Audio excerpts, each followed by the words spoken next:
Welcome to Gunfighter Life, the podcast where we talk about guns, gunfighting, defense, with God at the center, Judeo-Christian values, and real-world first-hand experience. No bio today, you've probably heard it before. If this is your first rodeo here, you can likely find it many other places in past episodes. Today, I'd like you to sit down, relax, clear your mind for a deep philosophical exercise on pocket handguns. Pocket pontifications. Let's nerd out on this. This is going to be free form. I'm going to do this thought experiment with you. Something that's been on my mind, come up a lot recently in the Patreon chat, which if you're not a part of, you're kind of missing out on a really cool tribe of men where we help each other. Iron sharpens iron. Just smashed a mosquito.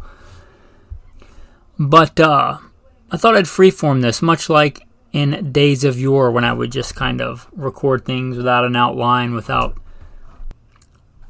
premeditating it, a forethought.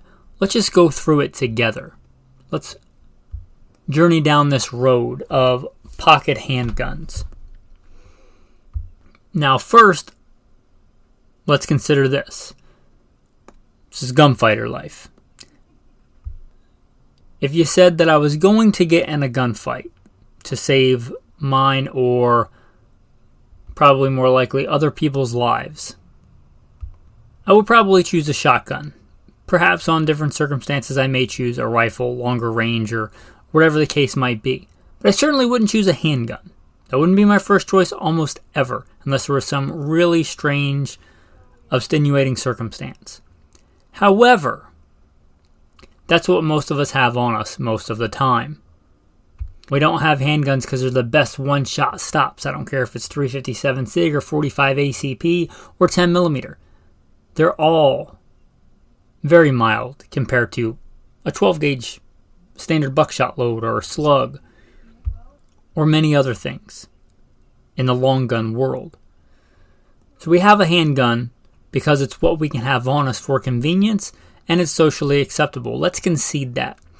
Let's also outline the parameters of a pocket handgun.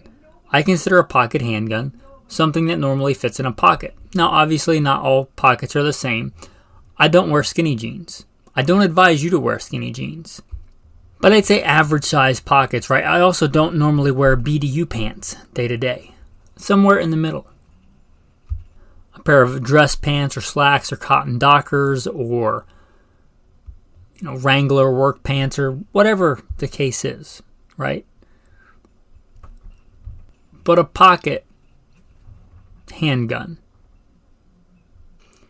Not only are you compromising going from a long gun to a handgun, you're very much compromising going from what I would consider a full-size fighting handgun, a combat handgun, to a pocket gun. Even if you stuck with the same caliber, you weren't giving up anything on caliber, you were going from 9mm to 9mm. Let's keep it in the same brand for maybe quality's sake. Let's say you were going from, let's just use Glock because they're the most ubiquitous, not the best. Just, they're a large chunk of the handgun market. I will concede that, even if begrudgingly so. If you go from a Glock 17, same caliber, same operating system, polymer striker fire, safe action, to a Glock 43. Even within that same caliber, you're giving up a lot going to the pocket handgun. You're giving up capacity, which I would argue in most situations, that's not as big an issue as a lot of people make it out to be. But what is a big issue to me, shootability. You're giving up a lot of shootability. You're giving up a lot of control. Right? Nobody's going out and generally competing in IDPA, USPSA, and similar divisions where somebody would run, let's say, a full-size Glock, a Glock 17, compared to a Glock 43, right? You give up shootability, you give up a lot of things. Weapons handling and manipulation, getting a full grip on the handgun. And you could say you can get extended mags, but then you're kind of getting outside, again, what fits in a pocket. So you're giving up shootability. You're giving up the ability to manipulate the weapon. If you get a malfunction, it's almost certainly easier to clear a double feed, let's say, a stovepipe, with a full-size fighting handgun, a Glock 17 versus a Glock 43. There's more to purchase, there's more to grab onto. So you're giving that up. You're also giving up sight radius, if we're talking about iron sights. You're probably not pocket carrying a gun with an optic, but even comparing iron sights to iron sights, you're giving up sight radius. And sight radius is important for accurate, fast shooting. Although a very small, short-barreled pistol can be mechanically as accurate as many other guns, the ability and the time and precision at which you can line up those iron sights, it's advantageous to have a longer sight radius. So you're giving that up. You're also giving up velocity. Velocity is important because force equals mass times velocity squared. Take the same load, let's say, and I wouldn't advise you carry this, but let's just say your standard NATO, 124 grain, what we would consider a plus P load. And you fire that same load out of a Glock 17 and a Glock 43. Even though they're the exact same load, the exact same caliber, it's more powerful out of the Glock 17 because more powder is burnt. It has the same potential energy, but not all that energy is realized. A much higher percentage of that energy is realized in a Glock 17 versus a Glock 43. So although it's the same cartridge loaded out of the same box, you're getting less with the Glock 43. And less is less. Also, if we move into the world of hollow points are velocity based. Not only are they velocity based, but many of the hollow points, the really good hollow points we have, are based on parameters, not all, but a lot are based on parameters for duty guns, FBI, police officers, and those guys generally carry full-size fighting handguns. So that round, that's designed to expand very well out of a Beretta 92 or a Glock 17, or if we kick it old school, a 5906 or something like it. When you go into a compact, subcompact, micro handgun, you're shedding a lot of velocity. And hollow points are velocity based. If you take that hollow point and drop it on a table, it's not going to expand. It needs a certain amount of velocity. And when you go chopping inches off barrels, you lose a lot of velocity. There are the short-barreled loads and things like that, but even within those, you're giving up velocity. So you're giving all that up for the ability to carry in your pocket. So let's start there about what you're giving up to be realistic. Because I don't want to be the podcaster that pees on you and tells you that it's raining. If you're carrying a pocket handgun, it is a compromise of a compromise with many compromises. It's not the best. It's not even the best fighting handgun. But it might be what you are able to covertly carry or what you're willing to covertly carry. But realize the limitations going in. I generally carry a full-size fighting handgun. I sometimes carry a pocket handgun. And I know many people will often carry a pocket handgun. And I'm here to serve, right? I'm here to serve you guys, the community. Right? I'm not doing this podcast because it's the highest paying job that I could do. But if I was overseas doing private contracting or things like that, you guys probably wouldn't be getting the frequency and quality of content. I'm doing this to serve you guys. So how can I serve the guys that pocket carry? Let's look at the big bifurcation here. Pocket handguns. If we bifurcate that, we come to that fork in the road. And on one side is your pocket pistols. And on your other side is pocket revolvers. I'm going to pick two pretty common, what I would consider some of the most common on both sides. I would say one of the most common pocket handguns, the Ruger LCP. And there are many handguns like it. I think that is pretty easily seen as a lot of similarity with the Kel-Tec P380, P3AT. Clever naming there. But the Ruger LCP is a really, really common pocket handgun. Whether that be the original, the LCP2, even the LCP Max. But I'm mostly going to talk about the LCP, LCP2. I think they're a lot more common, even though the Ruger LCP Max is a good option. So let's look at that versus what's almost unarguably the most common pocket revolver, the Smith & Wesson J-Frame. Smith & Wesson J-Frame. Let's talk about some inherent advantages of one versus another. So the Ruger LCP, LCP2 especially, it's going to have a lighter, in general, faster trigger. Meaning I don't care how well you manipulate a trigger, a double action trigger, if it's shorter, less that you have to do overall, in general, the quicker you're going to be able to do that and get rounds on target. I am a big fan of the Smith & Wesson J-Frame, but I will concede it's got a really long, heavy double action trigger if you're talking about double action only. We'll get to double single. But I would say primarily if you're talking about a defensive pocket handgun, it's primarily going to be shot in double action. And even comparing that, the Ruger LCP trigger is not a handgun to write home about as far as the trigger goes. But I would concede it is a little bit better than the Smith & Wesson J-Frame. The Ruger LCP2 is quite a bit better. The Ruger LCP, you're going to get 6+1 or 7+1 rounds. If you're pocket carrying it, probably a lot of people are using the 6+1. But even that's 7. I can do that simple math. So that's 7 rounds. Your most common 38 Special or 357 Magnum J-Frame has got 5 shots. And I know there's other calibers and stuff, but by far the most common, 38 Special, 357 Magnum, 5-shot J-Frame. So capacity, the nod goes to that Ruger LCP. But it's not apples to apples. It's not a 380, versus a 380. Although they can be similar. I would say the power or effectiveness in general, for me, I'd give the nod even to 38 Special.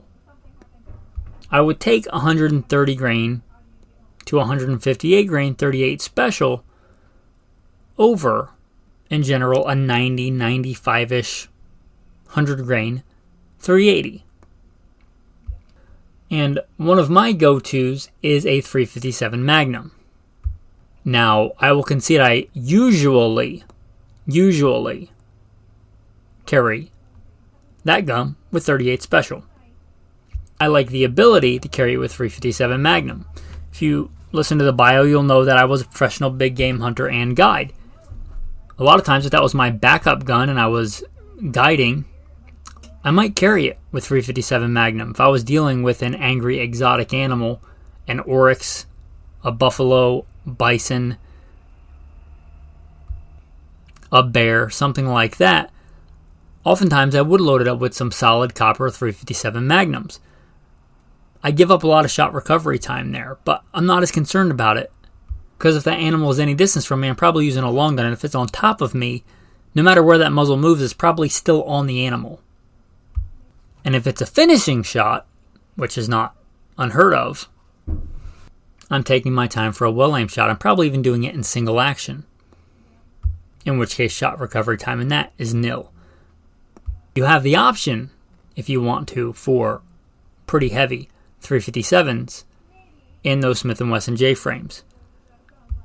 So capacity is going to go to the pocket pistol, usually. And the power is generally going to go to the pocket revolver.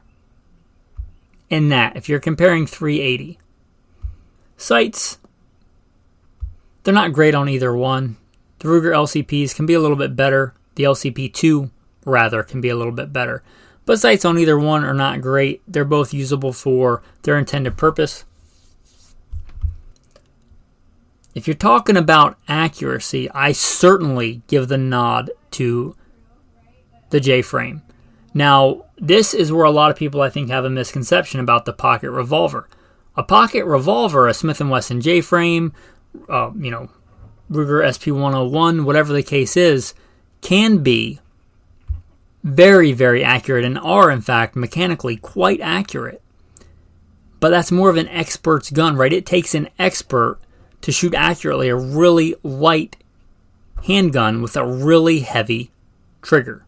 It's kind of the worst of what you want, right? If you're talking about, shooting a plate rack really fast, you want the opposite of that. You want a pretty heavy handgun like an STI 2011 or a 1911 with a fairly mild round with a fairly light trigger, like a 1911 and 9mm, 2011 and 9mm.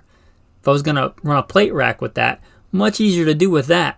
Almost the opposite end of that spectrum is a 38 Special J-frame revolver. It has a heavy double action pull, and it's a super light gun. So it's hard to manipulate that trigger without manipulating the sights, moving them one way or another. Not impossible, but again, that's an expert's gun. So potential accuracy goes to the J-frame. If you are up for the challenge, you can shoot a J-frame surprisingly accurate. I know a lot of people would consider that like a bad breath distance gun, but I would consider it an easy 25-yard gun. Easy. If you can do it, if you're up for it, that gun's up for it. The limitation there is you. However, for the average shooter, for the person that goes out and, goes to the range and trains once a month or whatever the case is, probably more accurate with the LCP, even though I'd say the more accurate mechanical device is the J-frame. Now, you could get off on all kinds of tangents here. You could move up to the Ruger LCP 2 Plus or whatever it is with the bigger magazines, and then at that point, is it still a pocket gun? Maybe. Depends on your pockets. You could also go with like an 22 Magnum Smith & Wesson J-frame. Still the same size. If we talk about weight of the two, the weight on the Ruger LCP, it says 9.4 ounces. That's the regular standard LCP. The Smith & Wesson J-frame, there's all different models, but my Scandium weighs 11 point something ounces. So 9 versus 11. And they're both incredibly light. Let's talk about reloads. There is no doubt that reloading even a small semi-auto, unless you're Jerry Michalek, right, is probably quite a bit faster with a box-fed removable magazine than a speed strip. Because if you're carrying in your pocket, you're probably not carrying a speed loader, right? You're probably not carrying one of the ones that carries 5 rounds in a circle that you drop in. You probably just, if you're pocket carrying, you might be, but most people that are going to do that are going to at best carry a speed strip. And there's no doubt it's easier to reload. Even a small semi-auto, again, it's faster on a full-size fighting handgun. Manipulation of the weapon on a bigger full-size weapon is going to be faster, but it's still going to be faster to reload that box-fed magazine than it is the revolver. So reload speed goes to the semi-auto there. Now you can move up in power. I would say unarguably the champion defensive handgun round of our time is 9mm. You can disagree, you can think that it shouldn't be that way, but I think you will probably concede that it is that way. It is by far the most popular police, military, civilian defensive handgun caliber, period. Again, I didn't say you had to like it, but you probably, if you're being honest and philosophizing here with me, you'd concede that that's true. Yes, I know philosophizing is not a word. But it's 9mm. And you can get 9mm in a pocket handgun. I would still consider a Glock 43 without the extended mag, without the this, without the that, without the optics cut. Just a Glock 43, not a 43X, Glock 43. a pocket handgun. And you get it in 9mm. Glock 43, 6+1, so 7. Pretty much the same as a Ruger LCP, except you're stepping up to 9mm. Now again, that 9mm is not apples to apples. That 9mm is not going to be the same, even the same load round for round as far as power and effectiveness as it would be coming out of a Glock 17. But it is a step up from the 380. So you get 7 rounds of 9mm. And you could carry higher capacity magazines, but probably not in the gun. Because, again, pockets. You could carry a extended, bigger mag for your reload. I would say that would rarely come into play, but it is a thing, right? You could have it. Now, the nod on firepower more certainly goes to the semi-auto versus the revolver if you talk about a J-frame. If you stick with 38 Special. But, as we aforementioned, you can move up to 357 Magnum. 357 Magnum, I will concede, even for somebody that shoots quite a bit and knows my way around a handgun by God's grace, it's a beast in a Smith & Wesson J-frame, right? That's why I generally, if I'm talking about defense against humans, carry it with 38 Special. That being said, it is an option to go up to 357 Magnum. You're going to give up shot recovery time, for sure. Now, you can get revolvers in 9mm, right? You can get the most common one that I can think of, which is also be good in 38 Special, is the Ruger LCR. You can get it in 9mm. The LCRX, you can get it double action only or double single action, but you can get it in 9mm. So that is an option, but if you do that, you're going to 5 rounds. So you're going 5 to 7 if you're comparing 9mm to 9mm. If you talk about a revolver, you give up some velocity with the cylinder gap. If you talk about the semi-auto, you give up some because that barrel length, part of that is the chamber. And if you go with a really, really short barrel, like 2 inches, and a big chunk of that is the chamber, you got to consider that because the chamber in the revolver is the cylinder. So I don't even want to go too far down that rabbit hole, but both, you're giving up quite a bit of velocity. There is, briefly, I'll talk about, if you're going revolver, you could go with the 327 H&R or the 327 Federal, or as I was, the 32 H&R or the 327 Federal. Both will give you likely an extra 1 round. You're talking 6 rounds. And 327 or 32 H&R, they're no slouch. They're not a bad defensive caliber. Then you're getting into obscure calibers and things like that, but you get 1 more round. Still not as much, I would concede, as a Glock 43. But there's more to life than capacity and firepower if you're talking about defensive handgun encounters. The revolver has a few advantages the semi-auto does not. We talked about the advantage of the semi-auto being quicker to reload. However, the revolver has the ability to likely function inside that pocket. So let's say you're carrying in the pocket of your jacket and you get ambushed. You can fire through the pocket of that handgun. If you're talking about carrying in the winter, like in a hoodie, you can have your hand already on that gun with your finger safely off the trigger, just walking around. And you can fire out of that pocket. That, in some situations, could be a giant advantage. You could literally shoot a threat without them ever knowing you have a gun right in front of them. That's a pretty big advantage. And you might get 1 shot off with the semi-auto. Very unlikely you're going to get multiple shots off with a gun inside a pocket of reciprocating slide semi-auto. But you should have not a lot of issue doing that with the revolver.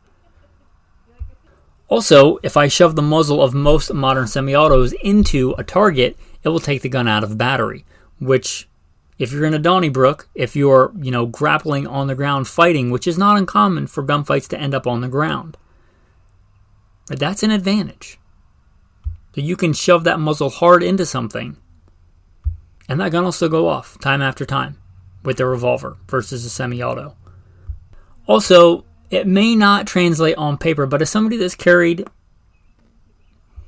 for a long time, the revolver just, for me, is more organic to carry in a pocket. My leg is not a square. The round nature of the revolver, the round grip of the revolver, the round cylinder of the revolver tends to blend in quite a bit more if I'm carrying it in a pocket than a semi-auto does. The semi-auto just tends to print more, even if it's smaller. Even that 9-point-something ounce LCP versus the 11-point-something ounce, J-frame. It tends to print less. It just tends to blend in with my body, with pockets, and I assume it's that way for many other people because it's round. And the human body is a lot more round than it is square. So it has that going for it. Also, a big one, if you have a malfunction, and I'd say malfunctions are more common with these smaller guns, especially in the semi-auto world, than they are in the revolver world. But if you have a malfunction, like a failure to fire with a revolver, the most common malfunction, you just pull the trigger again. And it will rotate a fresh round to be fired. So the immediate action is just pull the trigger again. If you have a malfunction on most semi-autos, you have to tap and rack, reacquire the target, and pull the trigger again. That's a longer process. And especially with the grip in these small guns, that might be a lot harder to do than it would be on a full-size semi-auto. So malfunctions, for common malfunctions, like a failure to fire, are going to be better. You're going to be in a better situation with that revolver. Now, there are many other malfunctions, and I'm not the guy that says revolvers don't malfunction. Revolvers do malfunction. Revolvers break. A lot of times, if they have a malfunction that's not ammo related, it's often a catastrophic malfunction, which means you basically have a poorly shaped metallic striking device at that point. Bullet becomes unseated, jams up the cylinder. Part of the mechanism that rotates a cylinder breaks, things like that.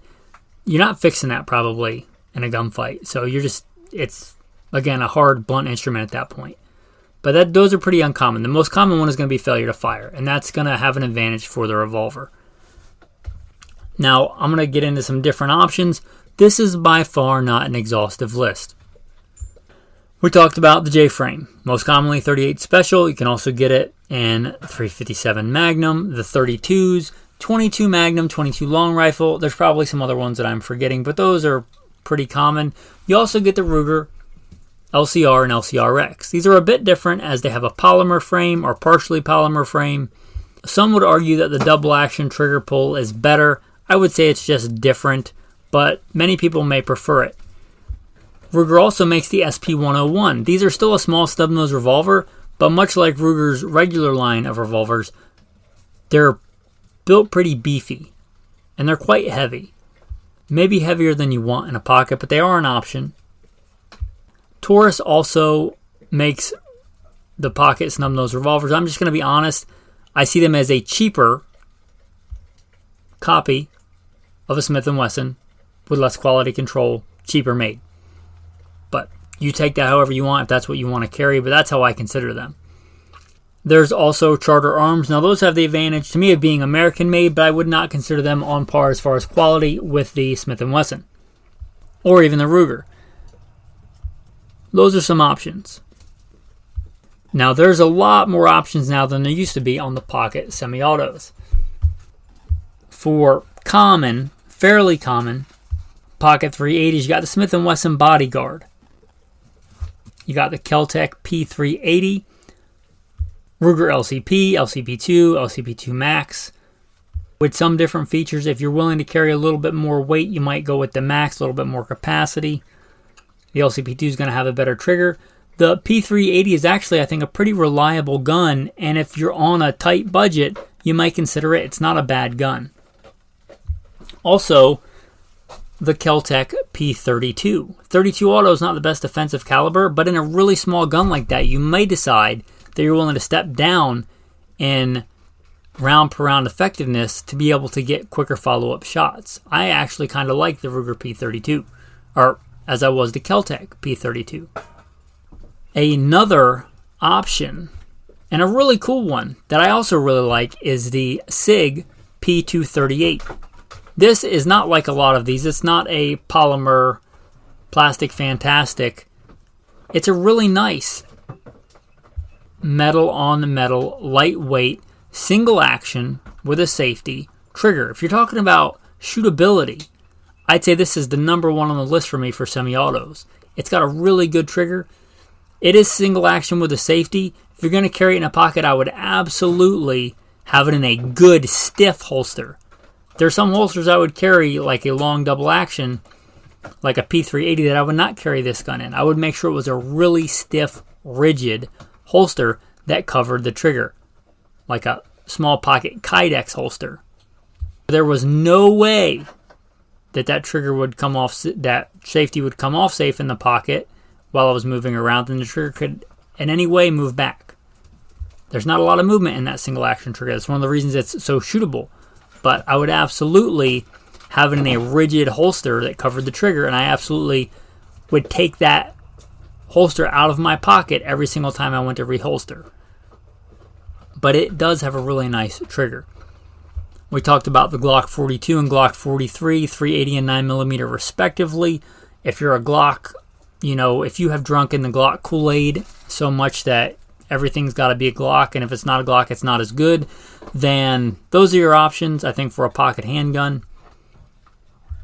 Also, if you like that crisper trigger and you want like a double action option, you may look at the older Berettas in 22. I really wouldn't consider 25, but they made them in 22, they made them in 32. Kind of the Cat series. Really small. They're well made, metal on metal. The ones that I've dealt with haven't been the most reliable, but they were really old. I would think if you bought a new one with a new magazine, especially, because I think a lot of the ones that I fired had the original magazine. And magazines are a disposable, consumable part. And if it had a 30-year-old magazine, I don't know how much of the reliability was that. But if you got a new one and you trained with it and it was reliable, they do have a pretty decent trigger. And if you're talking about a microscopic, compact handgun like this, 22 long rifle has its merits. Shootability, trainability, the ability to, buy a brick of ammo and train with it. I should mention the Ruger LCP, also 22 long rifle.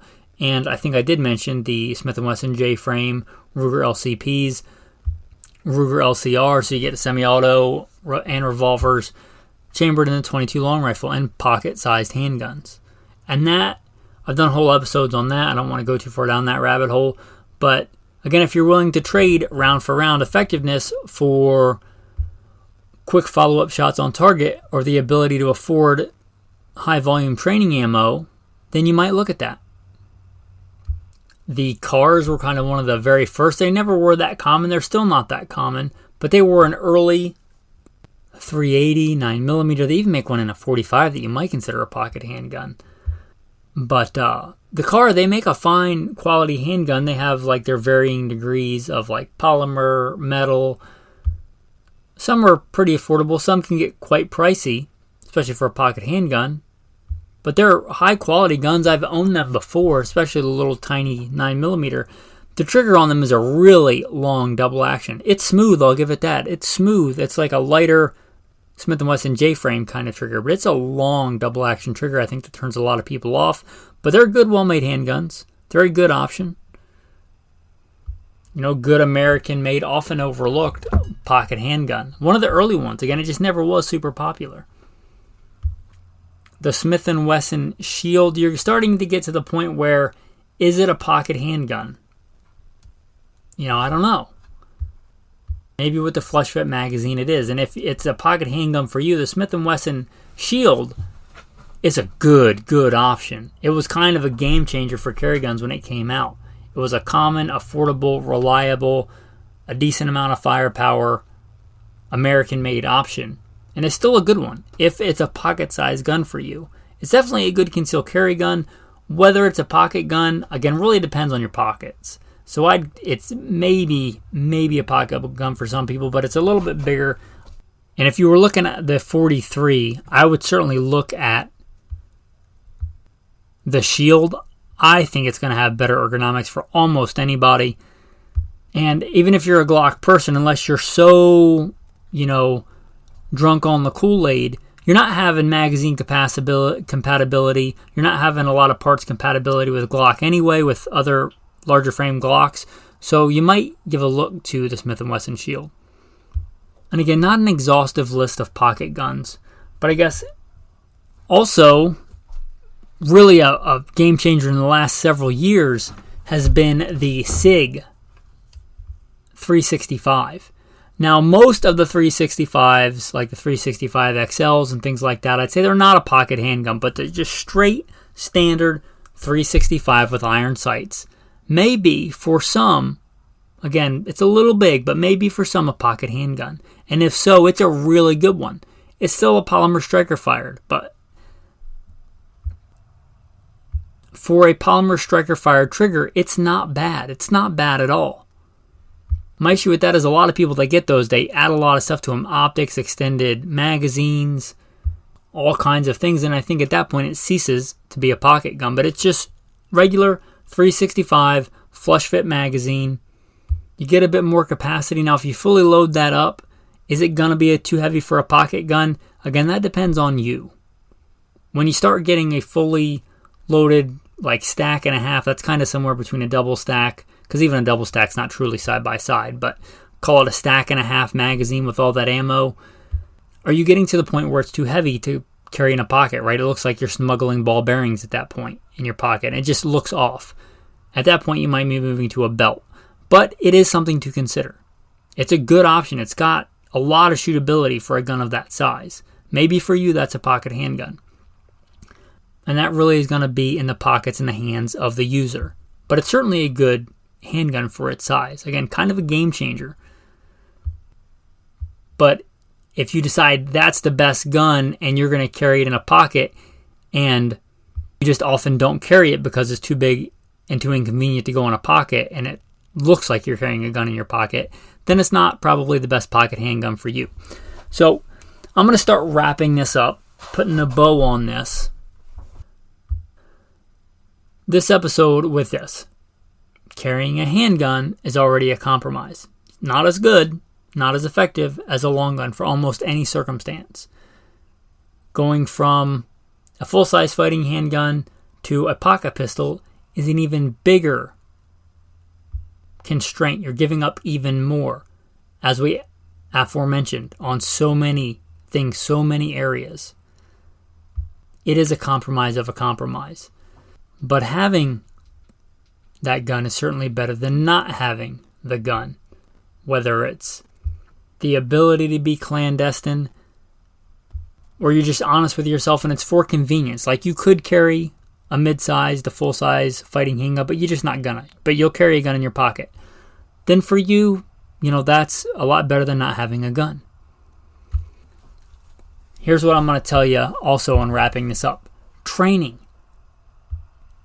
A handgun is a hard weapon to master. I'm fairly confident if you gave me a 12-year-old girl that had never shot a gun before, I could give her a lot of different carbines and have that person in an afternoon of training hit a soda can at 25 yards. Most sworn peace officers with a full-size fighting handgun would have a hard time reliably hitting a soda can at 25 yards. Handguns are a hard gun to master.